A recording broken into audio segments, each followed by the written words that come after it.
বলতে না বলতে আর একটা ভিডিও নিয়ে চলে আসলাম। এটা হচ্ছে ব্যানানা ম্যাঙ্গোর। এই যে এত চাহিদা, এর কারণেই এই 10 কাঠা মাটিতে আবারও নতুন একটা ব্যানানা ম্যাঙ্গোর জাত নিয়ে এসে আমরা লাগিয়ে ফেললাম। লাগিয়ে গাছের বয়স মাত্র 2 দিন হচ্ছে। তো ভিডিও করব করব করে করা হয় নাই, ভাবলাম আজকে একটা ভিডিও দিয়ে ফেলি।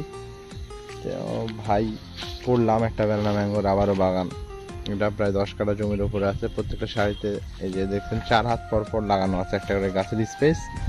দেন আমরা মানে চাচ্ছি যে সামনের বছর থেকে এগুলাতে আম সংগ্রহ করব, এই আর কি। তো এরকম করে আপনারা চাইলেও লাগাইতে পারেন, 4 হাত পর পর একটা করে গাছ। হ্যাঁ, ব্যানানা ম্যাঙ্গোর একটা বিশেষত্ব হচ্ছে এর কালার। দেখছেন এর বোঠাতে যে কালারটা, হ্যাঁ, একটা মানে পিঙ্কিশ পিঙ্কিশ কালার আছে। হ্যাঁ, এটাই হচ্ছে চেনার একমাত্র উপায়। একদম পিঙ্কিশ পিঙ্কিশ কালার দেখেন।